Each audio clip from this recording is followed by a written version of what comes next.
29. 28 seconds. 27. 26. 25 seconds. 24. 23. 22 seconds. 21 seconds. 20 seconds. 19. 18. 17 seconds. 16. 15 seconds. 14. 13 seconds. 12. 11. 10 seconds. 9. 8. 7. 6. What? Copy. 5 seconds. 3, 2, 1. I love it. Jimmy won. Kapla! Welcome to Subspace Chatter, where we boldly go into discussing Star Trek. Today we'll be talking with actor and author J.G. Hertzler, who is most well known for playing Martok in Star Trek Deep Space Nine, but has played a range of other Star Trek characters as well. Thank you for joining us. Oh my gosh. It's wonderful to have you here. Yeah.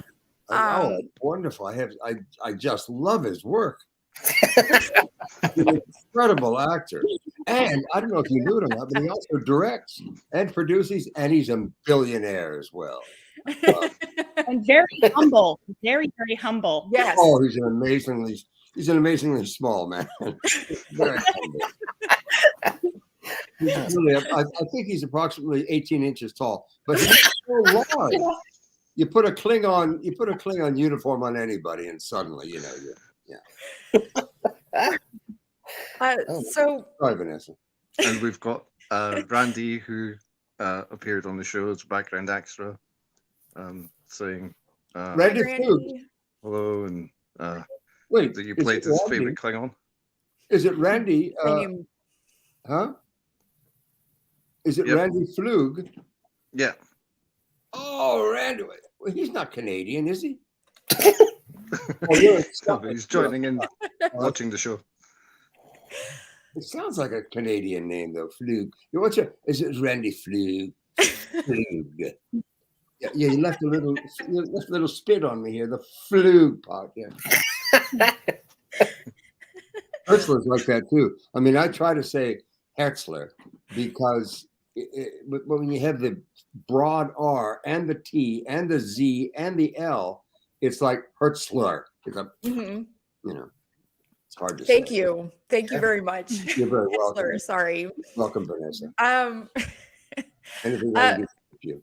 So, starting with the first question, what part of Star Trek, if any, inspired you to want to be on the show? The issuance of large checks to people from their agents. I was noticing, what's that you got? What did he just give you? Oh, a huge wad of cash? Oh, how do I get one of those? We'll be on the show. All right, then. Count me in. Good enough. Well done. Goodness. Well said. Let's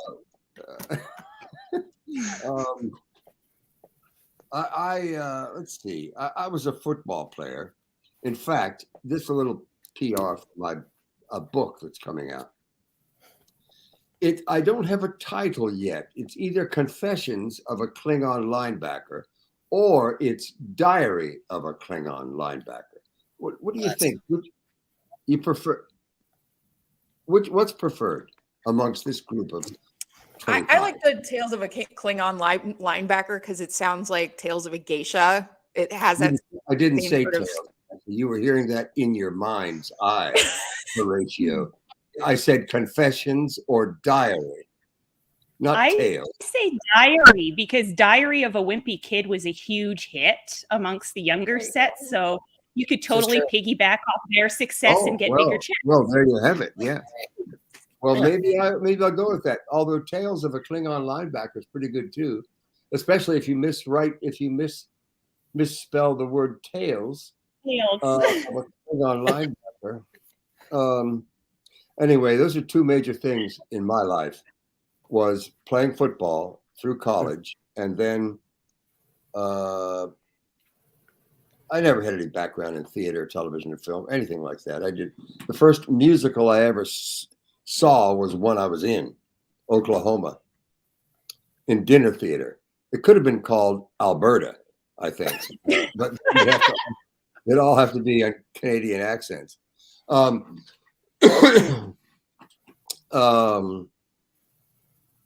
Yeah, but I don't know what I was saying. Moving on. Next question. Who asked that question? Go ahead, Scott. What is the ASP of a European sparrow? What? I don't know that. I don't know that. All right. So how long did the makeup process on DS9 take for you? The makeup on a good day, the makeup process took less than 3 hours. On a bad day, the makeup process would take approximately 6 hours because makeup people can't be trusted. I mean, you have to watch your walk all the time. And they come in from all the different directions. I'm getting one at 4 o'clock in the morning. I'm getting one person, and there's 3 or 4 people coming in and touching various parts of my body. I said, what are you doing? And next thing I know, I have no wallet and cannot be trusted. And so be careful if you ever get makeup from more than one person. 4 hours. Does that answer your question? Quite. But it was wonderful. The most extensive makeup I had to do was on Voyager for the Hirogen. Yep. Because the only part of my body that was showing, the flesh was exposed, were the palms of my hand. Everything else was heavily covered with either latex or neoprene. And it was very uncomfortable. That's fair. Yeah, no. And so I hate them for doing that to me. And I promised I would get them. I think most of them have moved to Canada, as a matter of fact, and I'll find them. Don't you worry about it. I know where you are.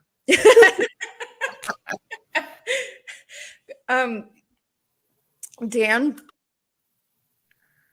So yeah, I was remembering like your first character that you played on Deep Space Nine when like you appeared briefly as a Vulcan captain on the USS Saratoga and the battle with the Borg.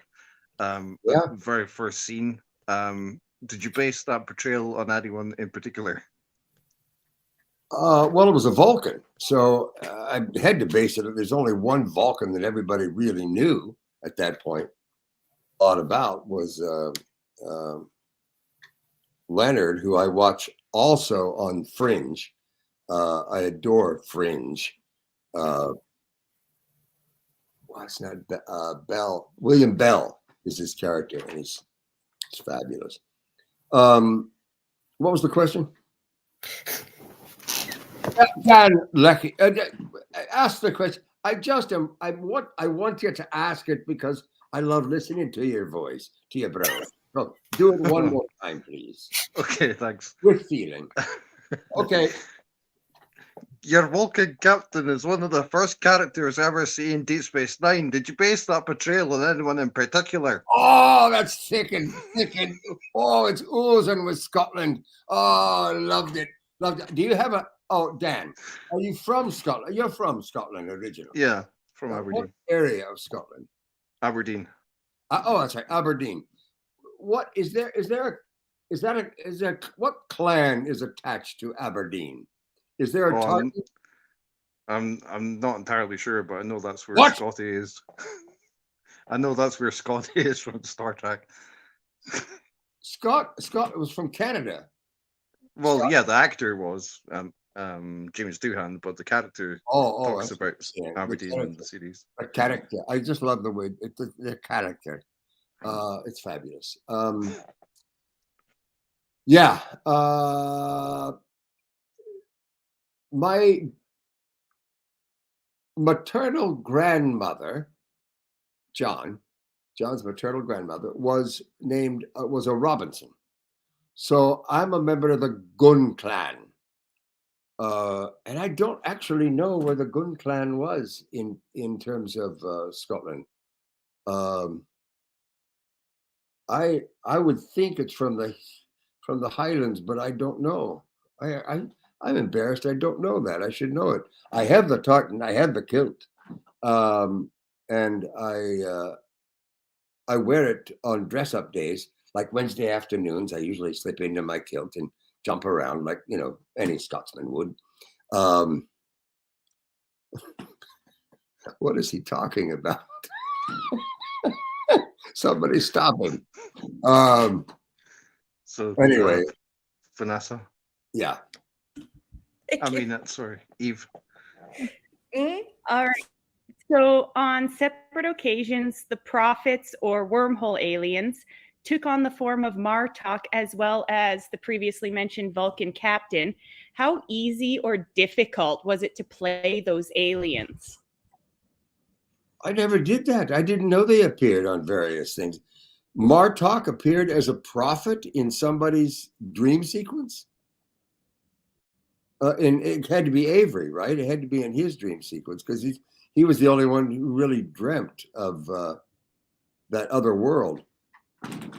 I didn't know I was in it. Wait a minute. Did I get paid for that?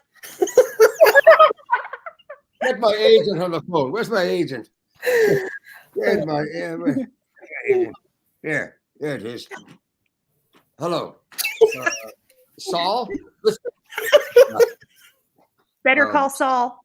Better call Saul.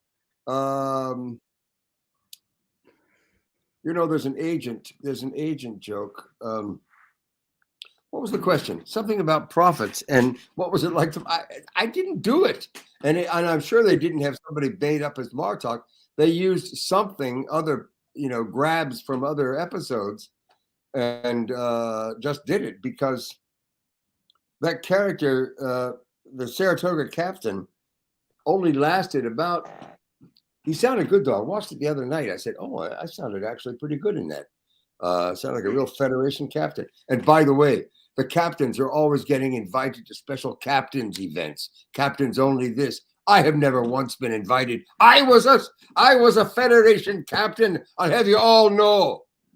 And I'm very hurt that I'm not invited to any of the special captain shows. Anyway. Thank you. So how did you find out about the role of Martok? That's a truthfully funny and odd story. One of my best friends, an actor named Ron Canada, who was on an earlier episode of Next Generation. I think Blade of Honor. Was it Blade of Honor? I'm not sure for the episodes, but he played I think he was a lawyer and a Klingon lawyer. He was a Klingon. And he auditioned first, and then they called me late. But his agent, who was previously my agent, also in New York City, oddly enough, Chris Wright. Agents like to remain nameless, but screw it. And Chris had called him and said, "Ron, you have the part of Martok, except they have to see one more guy." And that was me.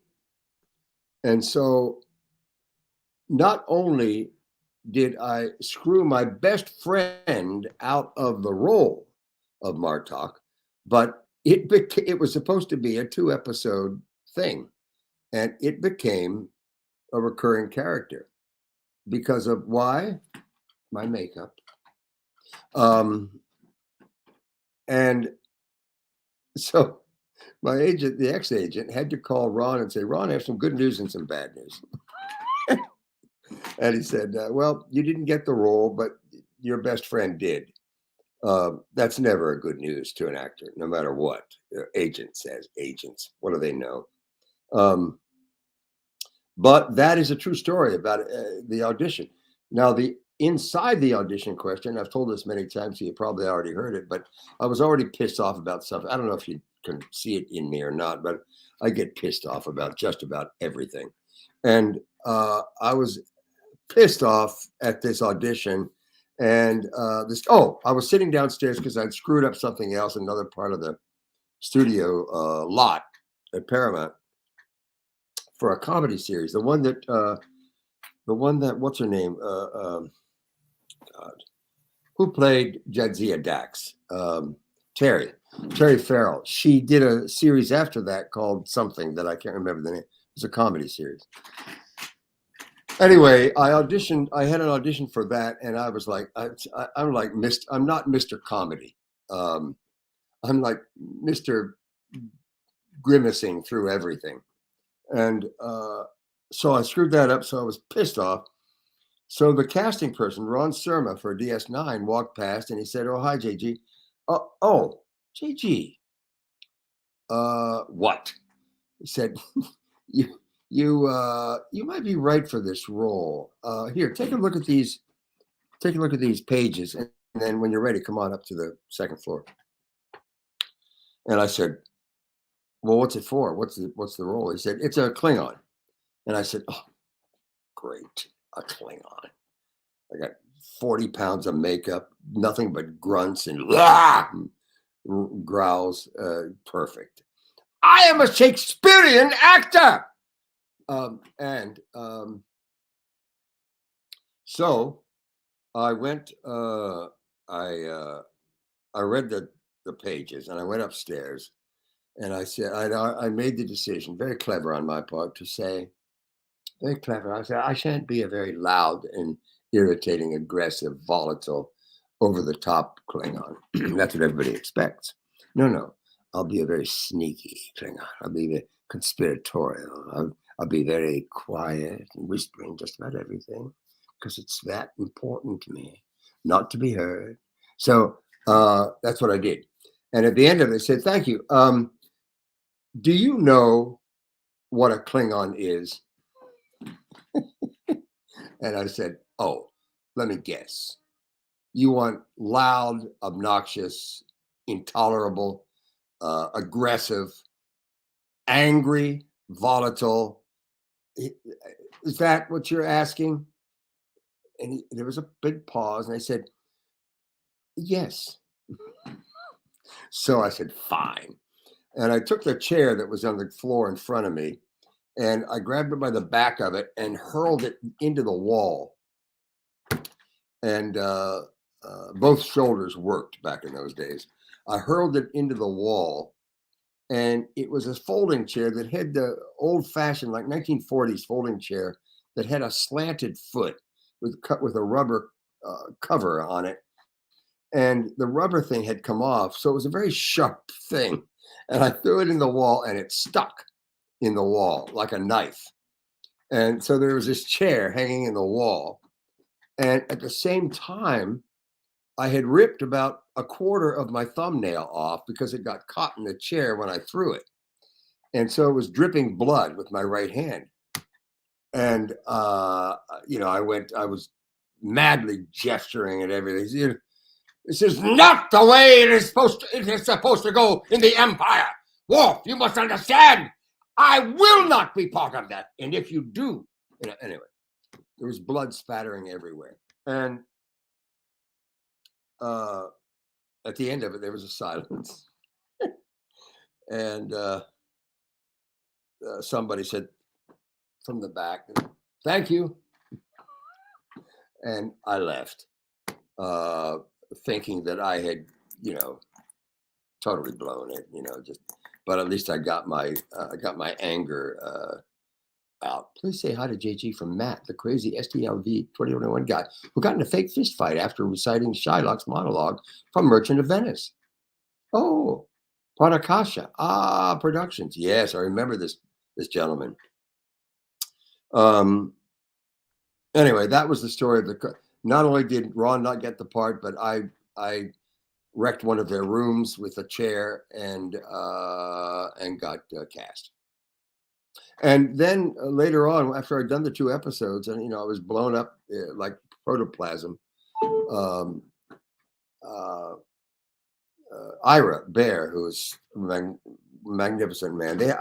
We were very lucky to have such great people in charge of the show. The showrunners, the producers, the writers, the directors. I loved Michael Vehar, and one of my favorite productions was favorite episodes was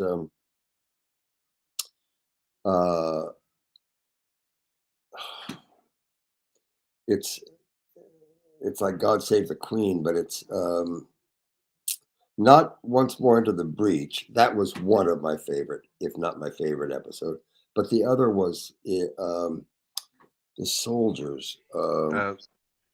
Soldiers of the Empire or Sons of the Soldiers of the Daughters? Empire. Yeah, Soldiers of the Empire. The director of that was Geordie. Was LeVar Burton.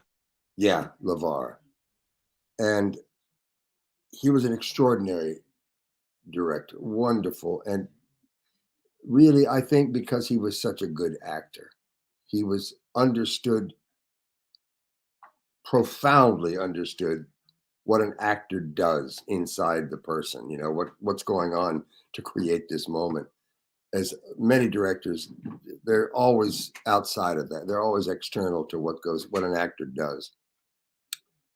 LeVar was brilliant that way. And I remember he said to me at one point, he said, we're going to do a Shatner shot at this moment, which was they put the camera way down low. You sit in the throne in the captain's chair. You put the camera down there and it's shooting up at you, making you into God, basically. And it's called a Shatner shot. We're going to do the Shatner first. And it was pretty wonderful. And he said, JG, I have to tell you, I don't know. You get such extraordinary emotion and passion and sensitivity with just the one eye. It's really remarkable. I said, LeVar, what the hell are you talking about? You didn't have any eyes visible, and people love your emotionality and everything, What are you saying? What are you thinking? And he said, oh yeah, well, there's that. Anyway, did I answer the question? I don't remember what the question was, but Dan has written it down. Yeah. So what inspirations did you draw upon for Martok? Anyone in your real life? Oh, absolutely. It was my dad. My dad retired as lieutenant colonel in the Air Force, 25 years. And if you know the military, you know that 25 years as a lieutenant, and for the last 10 years, he was a lieutenant colonel, didn't get a promotion after that. And if you know the military, he never said anything about this to me, but it's my wisdom gained after the fact. He only gave me one piece of advice in his life and in my life. It was learn to control your temper. And never once have I been able to control my temper. But I am certain that my dad also had a moment of uncontrolled temper, or 5 or 6, that he must have pissed off some general, somebody in the ranks. That not only did they not promote him, and he wrote the manual for the maintenance of jet aircraft engines.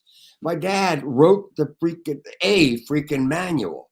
He was a head of maintenance, for the Air Force at Andrews Air Force Base, and Bowling Field, which was where Air Force One was parked when it was a prop plane. Then it became a jet. He was out there at Andrews.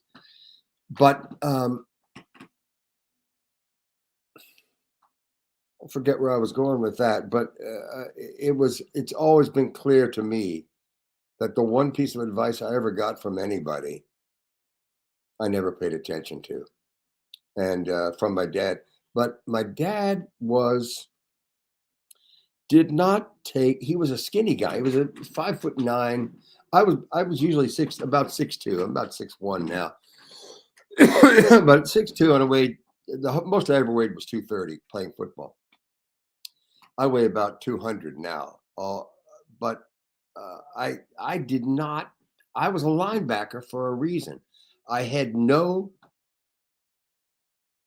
definable skills as an athlete, but I was mean. I was just mean, and I took it upon myself to say my job is to stop you from moving. And that's what I did. And I did it well enough to get, go on and play college football. But I played in barely controlled fury. And that's what a linebacker has to do. And that's why I think the Klingons are a race of linebackers, basically, because they live at they operate in a realm of behavior that's on the extremes of what would be considered human behavior. Love the characters, love the uniforms. Don't care for the batleth too much. I said, why would you go charging into an array of plasma guns with a steel batleth with like 14 points on it? Anyway, that wasn't my. They're all kind of pointed at you, know? Yes. It's like, remember, if you pointed someone else, you got 3 fingers pointed back. Well, with a batleth, if you point one end, you got 16 points coming back at you. People are all scarred up from the, anyway. How did we get there? How did we go there? Batleths. But it's an incredible thing, a batleth. Yeah, so one of the questions was, did you have to do a lot of practice with the batleth, and what was it like working with that prop? They used, of course, I did Zorro before. We shot in Spain, and I had a lot of sword fights with Zorro. And they would take the real hero metal sharp sword out of your hand and hand you something that's really light, and it would bend, so you don't kill Zorro in this fight scene. Well, in Highlander, in that episode, I did that show was the fight master, the choreographer was a guy named Bob Anderson.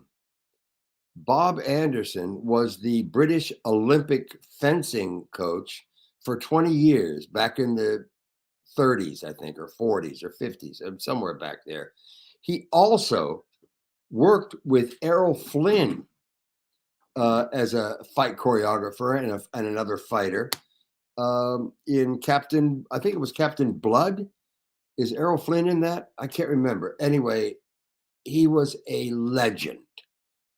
And I got a chance to work like 8 hours, 10 hours with him that day before the fight in Highlander. And Bob Anderson was 74 at that point. I was probably 40 something, 41 or 2. I was exhausted. My elbow was like bleeding on the inside from, holding the blows and whatnot, pulling the shots.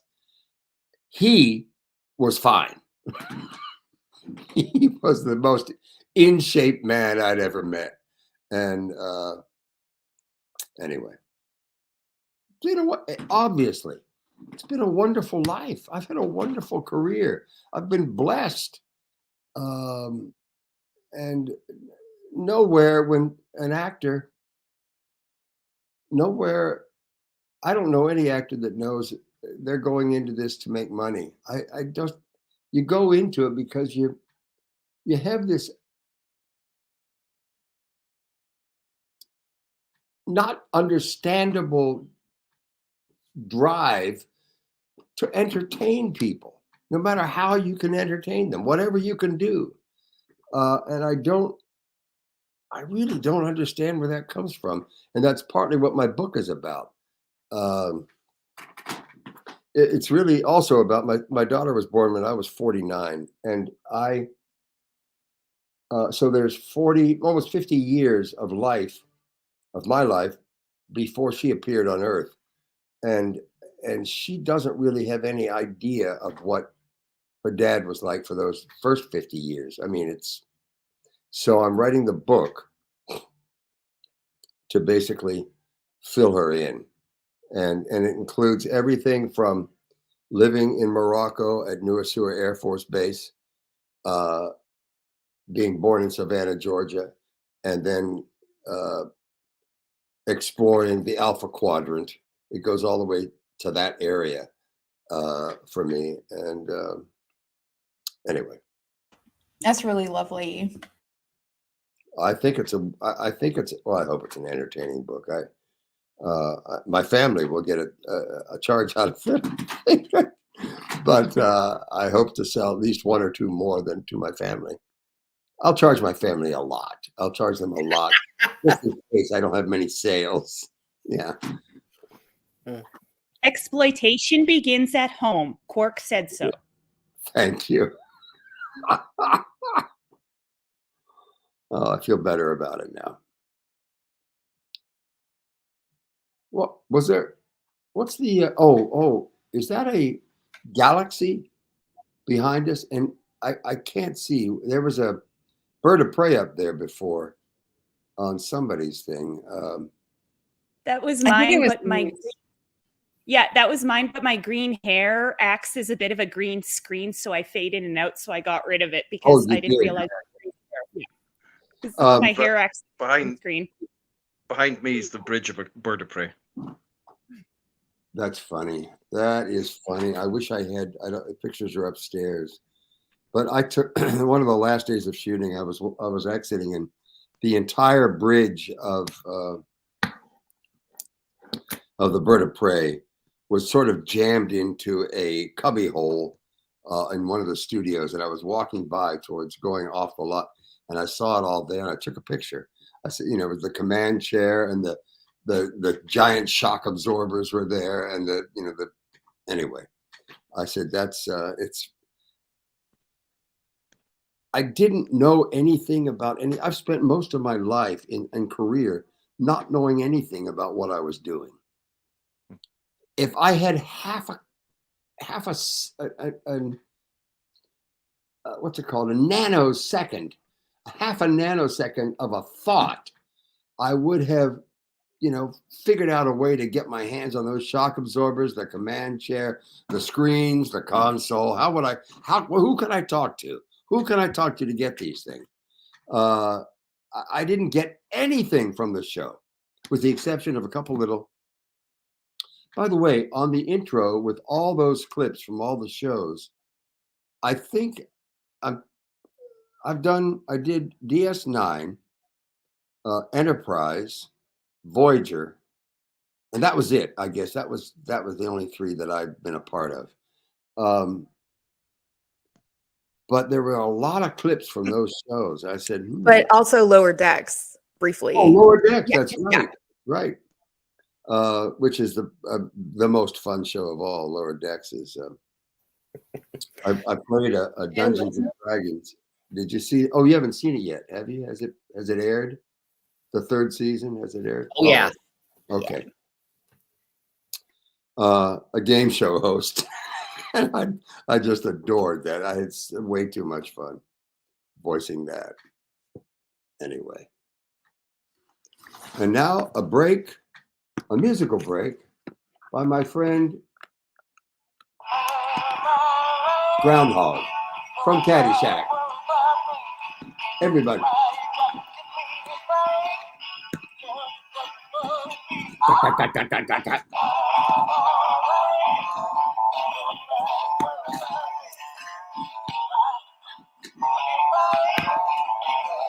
It'll stop soon.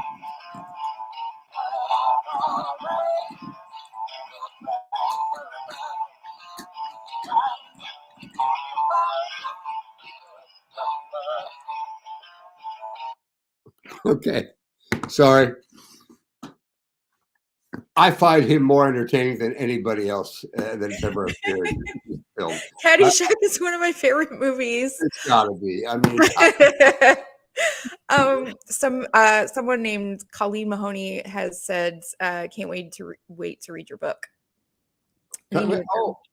Same.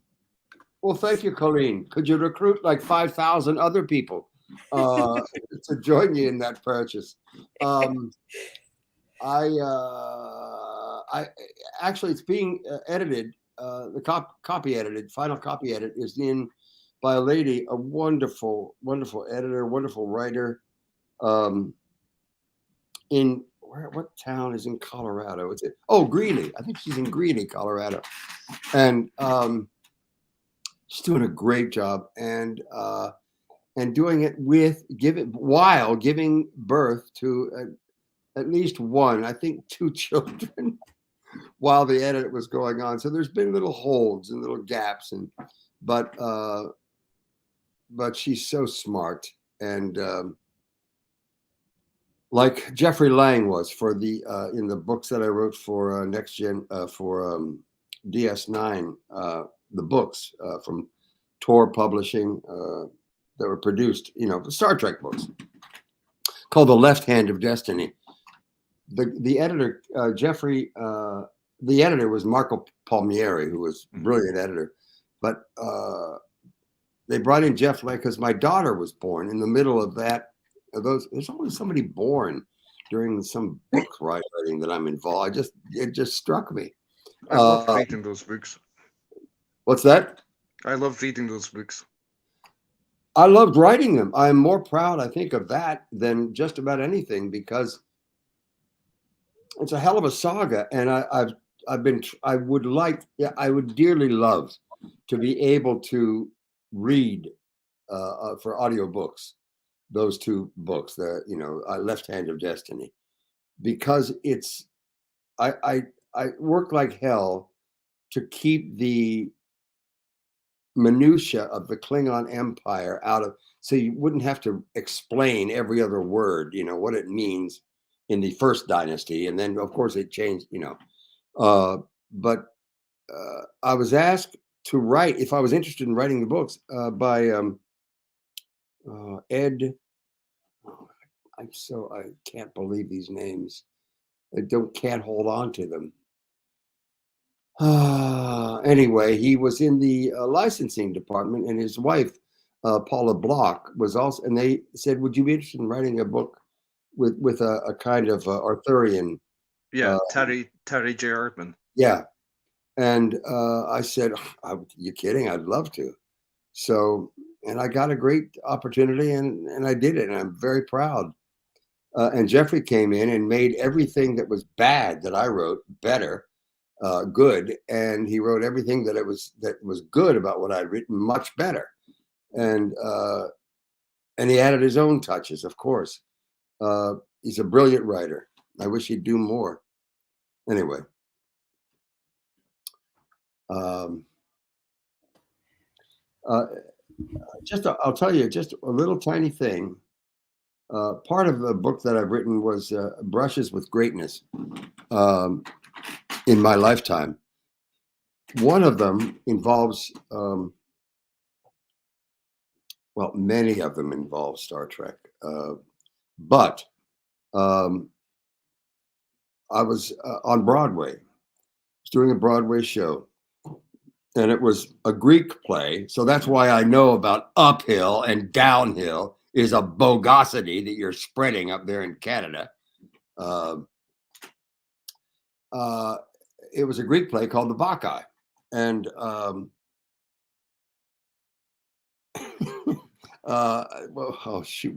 was going to tell you a story about it.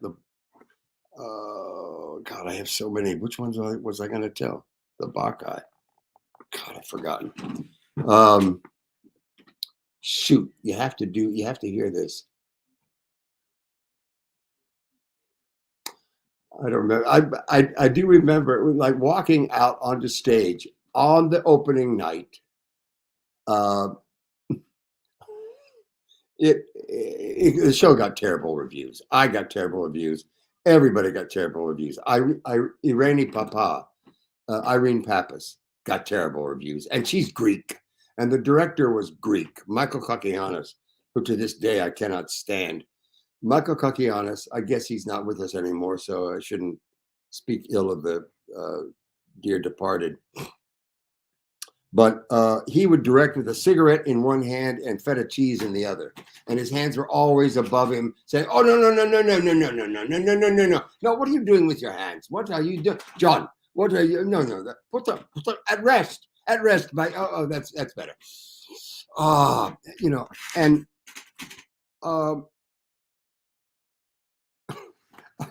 my first words as my character entered the stage, the entire Greek chorus, there were about 15 bare-chested women, playing the Greek chorus all had stopped talking and chanting in their way and had turned and gestured up to where I enter as the king of, not the king, but the prince of Pentheus. And I slam these giant doors open and I come out and I say, "What an unholy mess!" And it was. It was an unholy mess. And on top of that, my contact, which I had one in on my bad eye, I went for a while, came out and was sticking on my eyelid. So I had this contact lens hanging off my eyelid, scared to death I would lose it, and trying to say words at my Broadway debut. Anyway, what? That's incredible. Did anybody like mention the contact, or was it just Nobody go with it? No, nobody could see it except me. Oh my God, it was like a garbage can lid hanging off my, lower eyelash. It felt enormous, but anyway. Martok was originally introduced in Deep Space Nine's The Way of the Warrior two-parter, but then that version of the character turns out to have been a founder. The real one-eyed Martok is actually fake news. What? Fake Martok. That's not the real Martok. Have you ever seen Martok? No, it doesn't exist yet. Well, how do you know it's not? It's fake. Look at it. It's fake. Were you as surprised by that as the audience was, or were you aware? Back? You mean? I'm sorry? You mean the fact that I came back? Yeah. Well, Ira, the executive producer, writer, and showrunner said, John, JG, we're going to bring Martok back because it struck us that, Worf can have a friend. That was literally the explanation I got. Because Galron it wasn't quite possible for Galron to be anybody's friend, except Galron. And Bob, that's for you. Now I'm just saying, I'm just saying, Bob, okay. You did a great job at, Galron is unforgettable. But he said, we're going to bring you back, and we'll be able to give you an artificial eye so you can have your eye. And I said, oh God, no, do not give me an artificial eye. I want that bleeding, scarred facial tissue there, because that's what Klingons are. And he said, well, okay, don't touch me, John. Don't get too close to me. And so that's why he never got an eye. But I fought for him. I said, it's everything. It's a rock and roll star. It's a pirate. He's a Klingon, historically a general of incredible note. And I said, don't give him an artificial eye. It won't help me. Anyway, and I'm glad I said it. So what's the character trait of Martok that you identify with most, or what's the character trait of Martok that you identify with least? And if you could change like one thing about Martok's character, what would it be?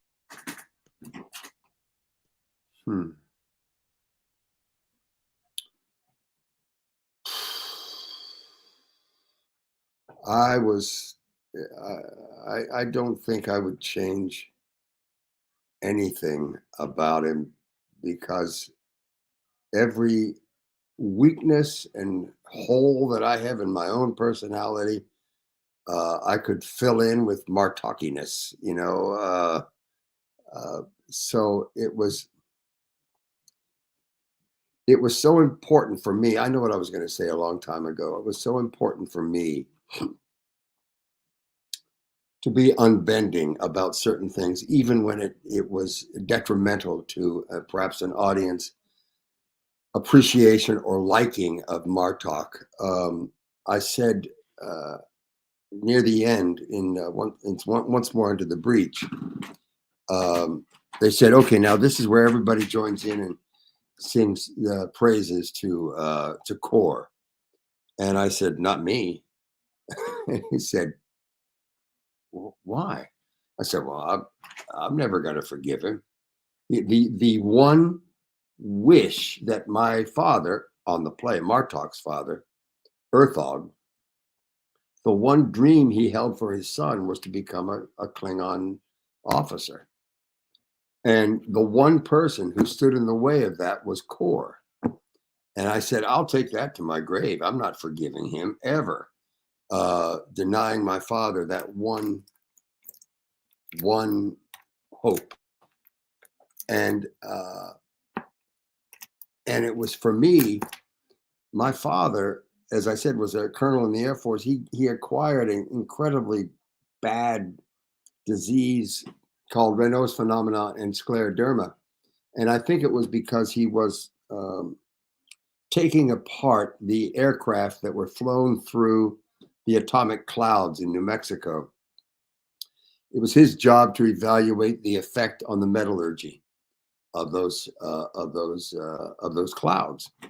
And it made him 100% disabled for the last 10 years of his life. And he was gone. And I said, he was gone before I ever did anything besides a brief appearance in a dinner theater show. But he never saw anything on television or film or in New York or anything. He never got to enjoy his son's success. And that was because I held Kor responsible for that in transferring that to Martok's father, Erthog.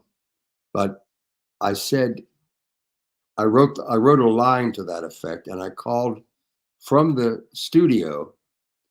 I've told this story. I felt very Hollywood. Dial up the writer, which was Ron Moore. And I said, Ron, here's the situation. I don't have in that speech in Once More Into the Breach, I don't bring it all home. I don't connect it all into the last line. And that last line doesn't exist. The last line being, unfortunately, he did not live to see that day. And it was, I meant it so deeply because I was talking about my own father and I was talking about Martok's father. And I said, can I add that? He said, absolutely. And that was one of the most important, personally, lines that I had in the show. I was there a question asking that, or did I just offer it up out of the generosity of my heart? I think we were asking like who personally you drew upon for Martok, and so yes, that's pretty much my dad. Beautiful, yeah. That's a really beautiful little thing to skinny share. guy. He was not afraid of anybody. We were my best friend Mike Tubner, who was a quarterback and a brilliant singer. I was in a rock and roll band from '66 to '68, and he was a brilliant singer and a flake also. He went to VMI and took off. He washed out of pilot's training because he took off too many times with the canopy open on his jet. Mike just didn't think like a normal human. But he's a genius. And if you ever see this, Michael, I mean what I'm saying. He also saved my life. I was at a beach in Lewes Beach, Delaware, and out in the sandbar, and he and I were, but he lived there a lot in the summer. So he knew it, everything. And he said, I said, I got to go in. It's getting too deep out. And the current was so bad. I couldn't do it. I couldn't get past the rip current. And I said, Mike, I'm not going to make it. he grabbed me and helped me get in, and he basically saved my life. And I was about 16 or 17. So I owe Michael, in a way, I owe him everything. But he's also a genius he was a genius athlete and a genius musician.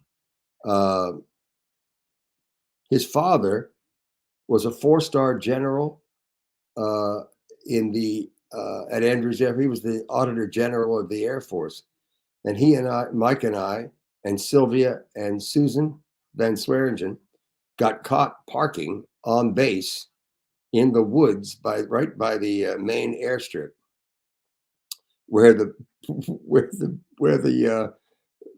SR-31s are. Is that the Blackbird SR-71s would land?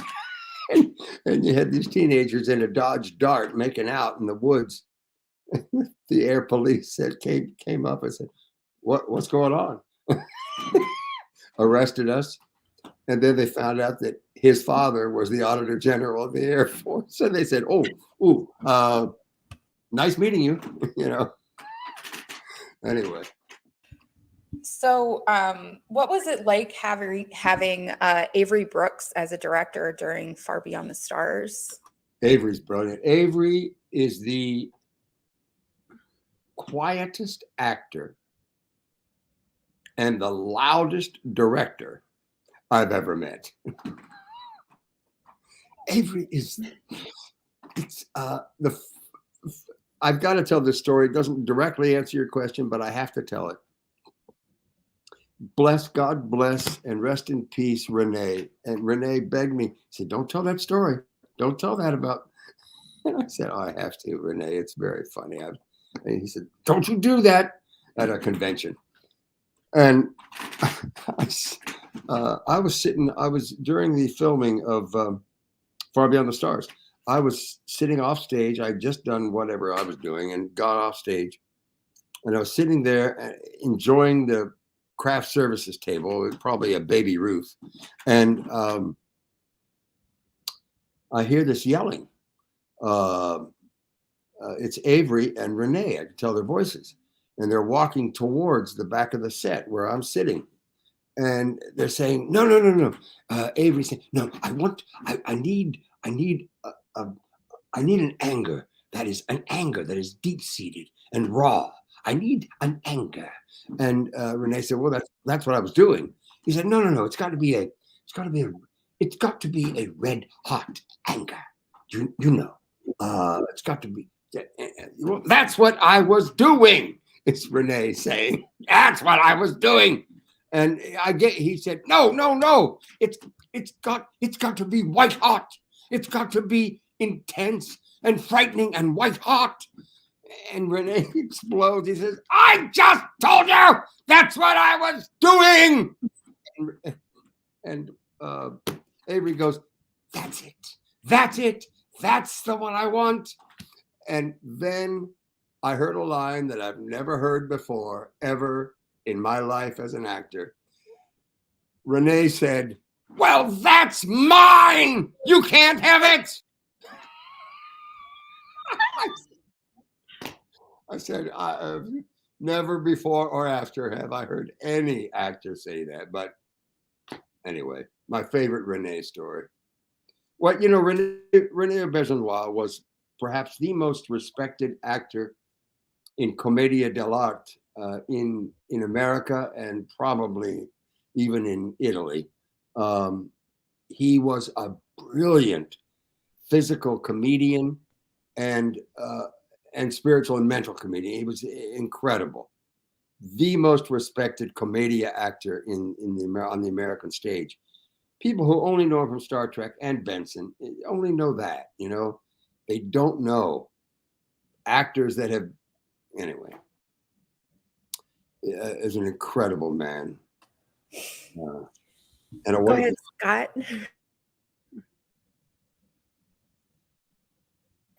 What? I don't know why it was taking me so long to unmute. Okay. Can you speak Klingon? Not really, but I can sing you some Klingon songs. Really? There we All go. right, prepare your ears for this. Perhaps put the plugs back in. Okay. Koi keles pu klod koi puk be pu yakba machba jeshu vi se mak tu me uba machu manang machakcho the bayan bajak boku yakba chefbesh es jokika vapu madiv mu parek masatak mamev kamashuv tak ma of. Yeah.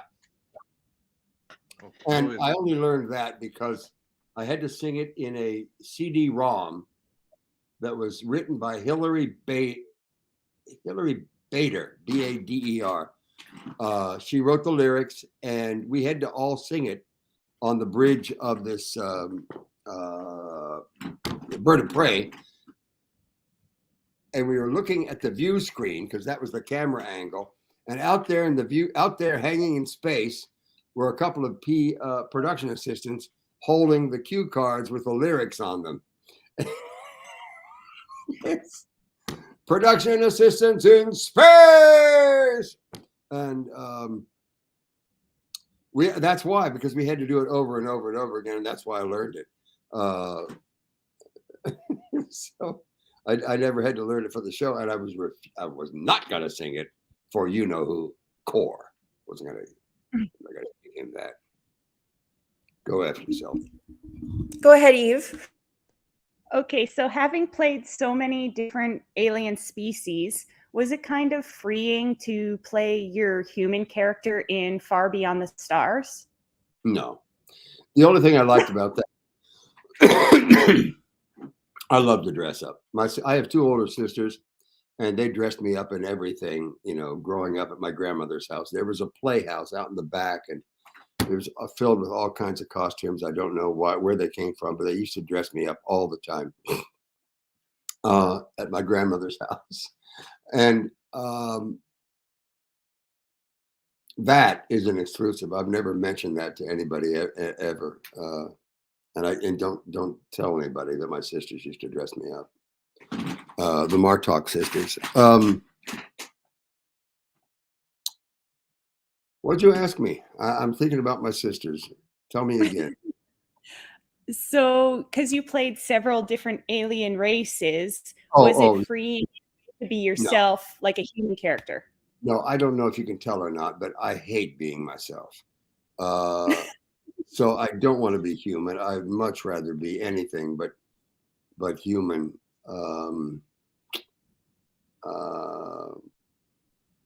So no, that wasn't even in the cards.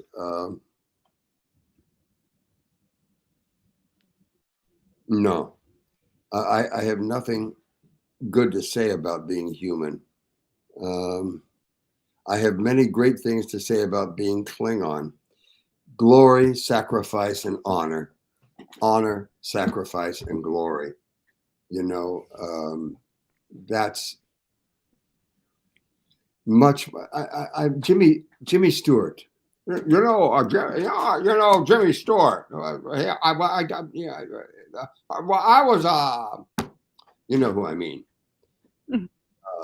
He said one time, somebody asked him if I think it was Barbara Walters, Baba Wawa, asked him, do you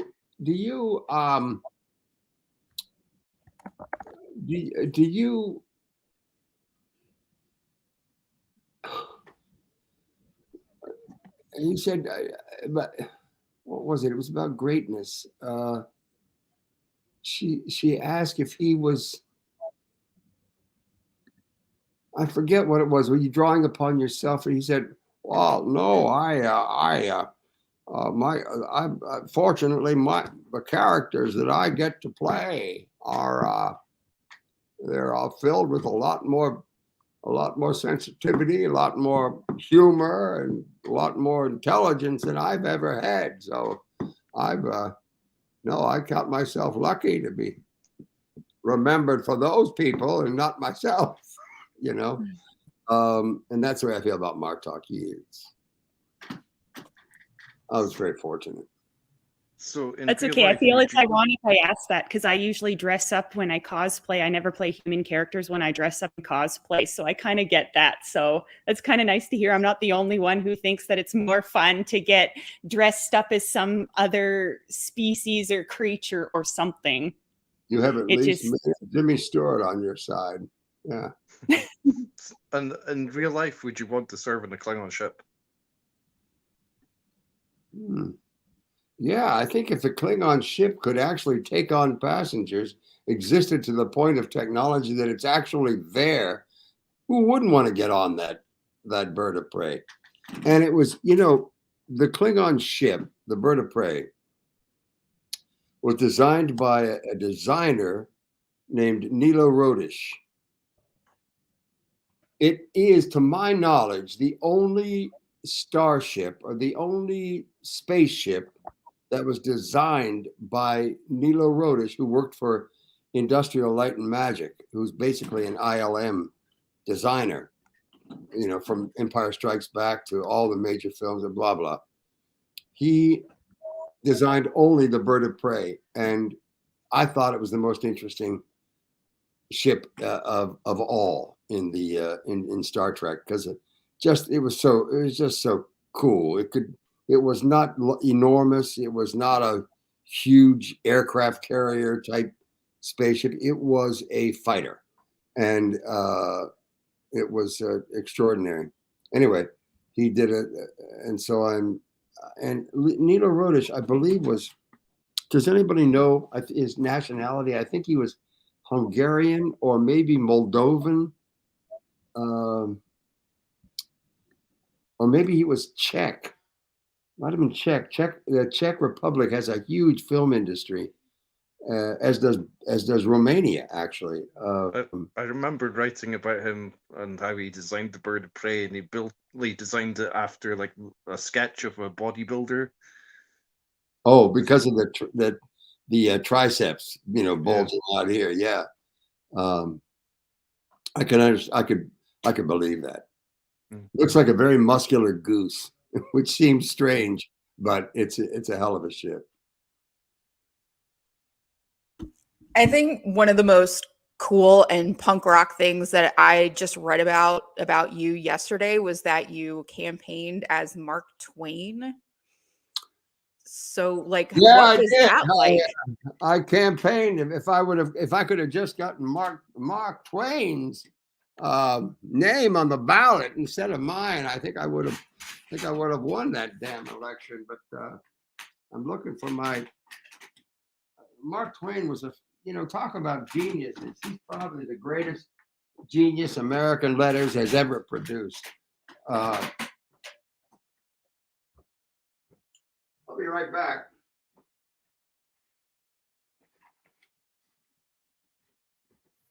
We're going to tell him about his camera, right? What's that? What's that? Yeah, I was going to say, we're going to tell you about the camera got a little... The camera doodle? You're good. It's good. Yeah. Jostled a little bit. Oh, I moved it. I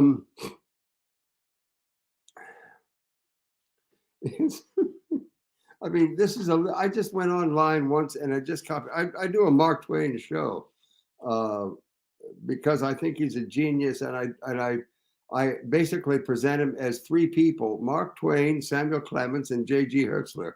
And it's like 187 years ago I was born, and I came in with Halley's Comet, and I'm still waiting for the next one. I missed the one in '86. I'll take the next comet out. But all you need in this life is ignorance and confidence. Then success is guaranteed. This is a great one that everybody knows. A lie can travel halfway around the world while the truth is putting on its pants. If you tell the truth, you don't have to remember anything. The best way to cheer yourself is to try to cheer someone else up. Yeah. Fleas can be taught nearly anything that a congressman can. There's no distinctly Native American criminal class except Congress.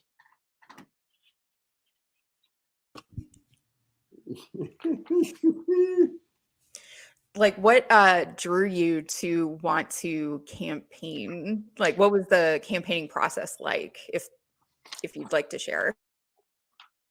It's exhausting. Let me tell you, you got to have you. If you ever do it, you know you'll learn that it's exhausting because you got to be on stage almost 24 hours a day, and with a changing audience all the time, and it doesn't happen in a night or a week. It takes a year at least of getting out and meeting people and hearing. Listening to the problems and try to be able to fashion an answer that makes sense to you and to them. And it's very hard. It's not hard to lie. And if you, as he said, if you tell the truth, you don't have to remember anything. And because you don't have to lie, you don't have to remember what your lie was to be able to get past it. Just tell the truth and you don't have to remember anything. It was, I loved it because obviously I love talking to people. And I had a wonderful time. But I was not the choice of the Democrats. And I was sure as hell not the choice for the Republicans. So I had to run as an independent. And an independent in American politics is an almost impossible row to hoe. You've got to get you don't have any organization other than the one you create for yourself. And that's usually your sisters, your friends, a couple of them, and that's it. You don't have a instantaneous canvassing machine. You don't have those parties, organizations, which are basically organizations. They've been going on for 250 years, and they're pretty well honed at this point. And you're starting from scratch. So I would say it's, except for an extraordinary human being who's independently very wealthy, I don't see how an independent candidate can win. It's one thing to look at the process from like the outside, from the inside is a totally different thing. As somebody else pointed out here, those quotes from Mark Twain absolutely hold up right now, 100%. Oh, absolutely. That's my point. The man was a freaking genius. And, one of my first ones that I ever heard was politicians are like diapers. They need to be changed frequently and for the same reason, which I love. And so true.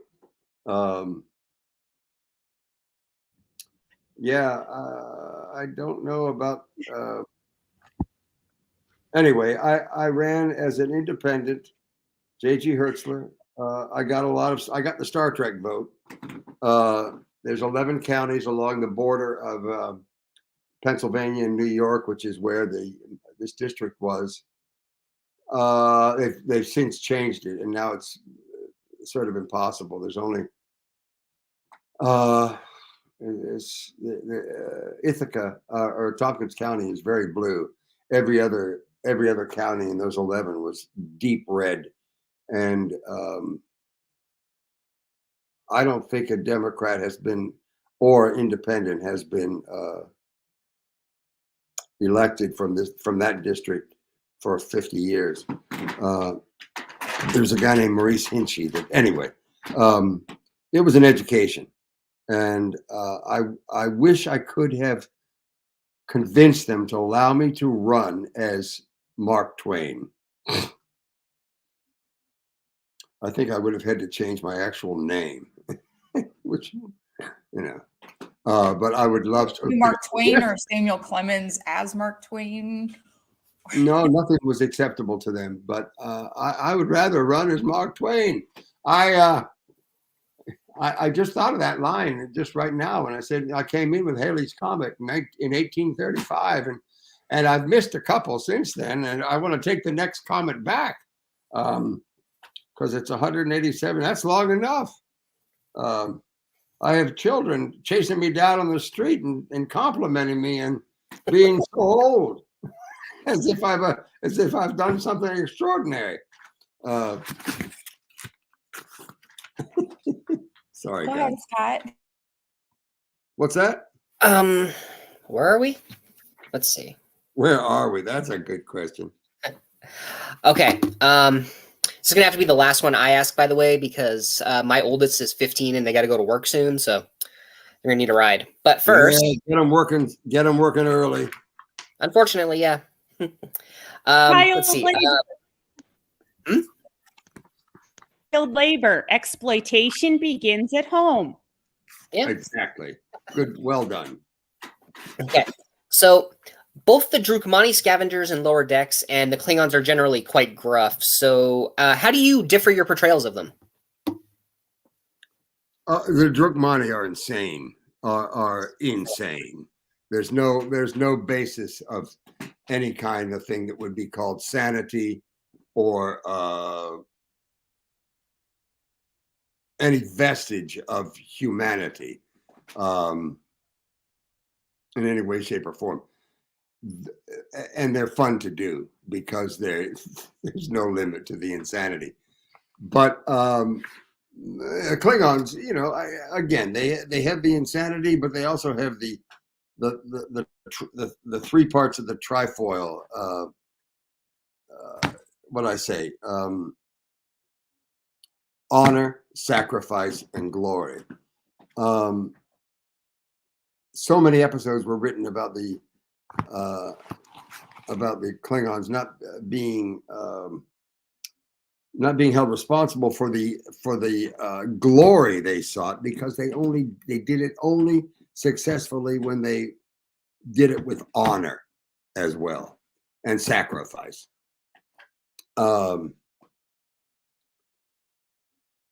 So I'm not sure where I was going with that, but I keep wanting to say two things before we check out.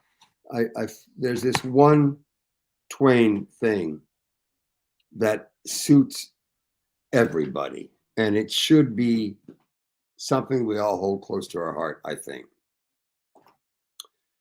The two most important days in your life are the day you are born and the day you find out why. What else can you say about life, except for this? Never put off till tomorrow what may be done the day after tomorrow just as well. I love that one.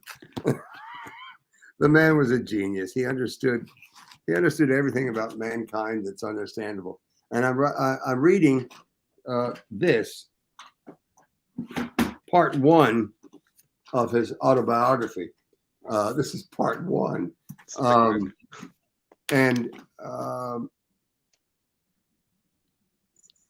He talks about I can't really write an autobiography, a truthful autobiography, because it's too embarrassing. He says that about himself. Somebody asked me a question. Nobody asked me about Axanar, right? Yeah. Did anybody ask me anything about Axanar?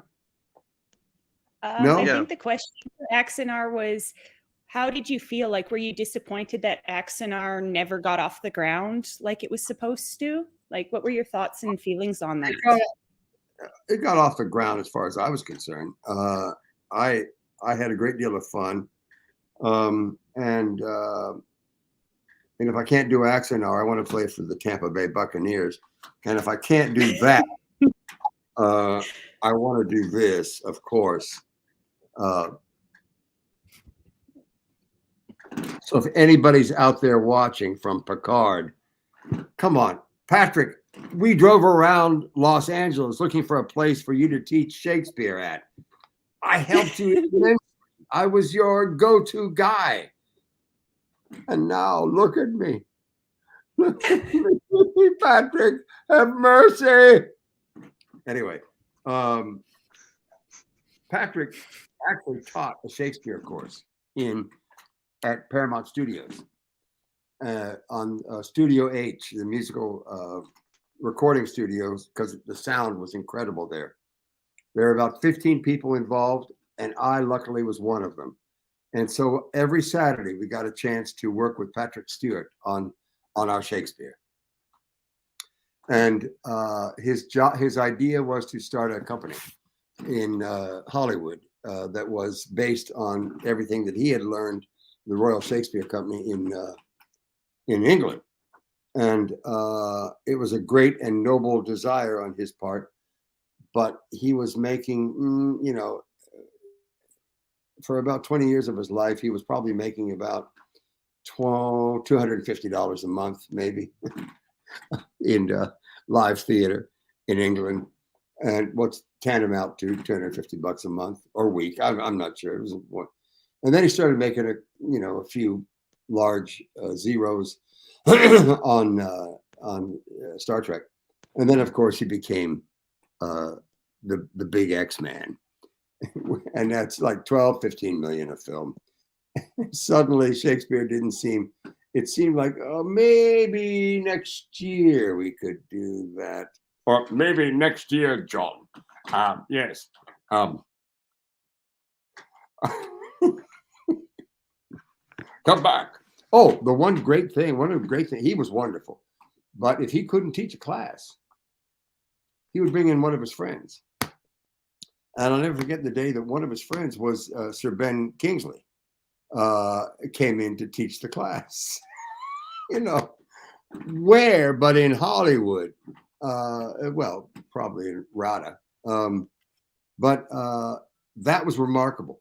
And I happened to get into a cab with Ben Kingsley and about 3 other people because he really wanted to go to Chinatown in LA to get some Chinese food, Chinese dinner after the class. So we were on our way, and I remember him talking about Kenneth Branagh.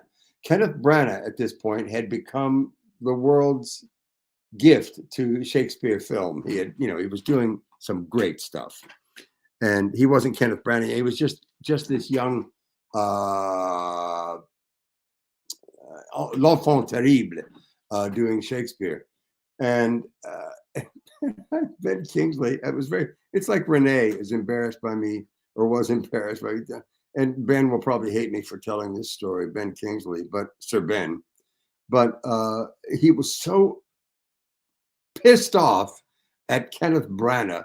He says he's writing his autobiography. He's 24 years old, and he's the perfect Thatcher actor. He doesn't know anything, but he thinks he knows everything. He was in the cab ranting about Kenneth Branagh until we got the Chinese food, and he was fine. But that's an experience that nobody knows about except me and the 3 other people that were in that car. So now I've shared it with everybody, and I'll be hearing from Ben's lawyer soon. But we're so stand in line, doctors. We're so thankful to you for sharing your experiences. Thank you so much for coming on the show. Before we wrapped up, I would just like to ask 2 quick questions, like whether you prefer acting in animated or live action productions. Oh, animated for sure. All you got to do is you don't even have to memorize the words. I mean, they're here. You can go in and record them. And they give you giant checks. So yeah, absolutely. And would you be open act on stage? Don't get me. You can't do voiceover on. Well, you can. You can do live radio theater, which I've done. But anyway, it's I loved it. Lower Decks. Great. And would you be open to returning as Martok in live action Star Trek? God, yes. Have I not made it clear? They give you checks. Thank Are you sure you're not wanting to be a Ferengi then? Because Chex is more of a Ferengi thing. Well, no, they deal in some strange thing like platinum or something. It's plastic. It's plastic, little wedges of plastic, and no, the Ferengi they're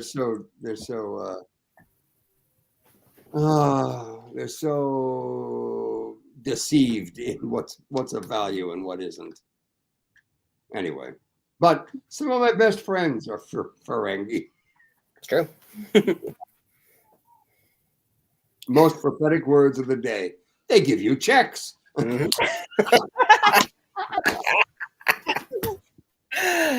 Yes. Yeah.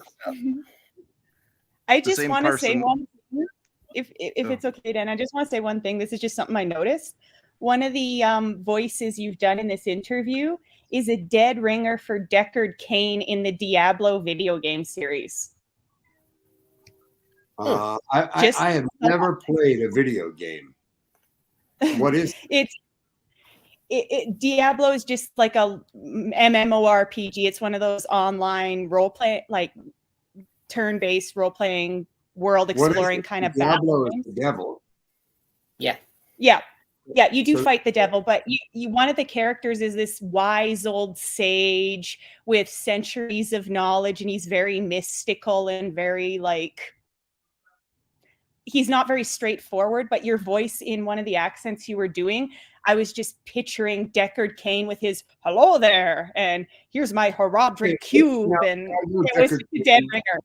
I should know. I feel like I should know Deckard Cain.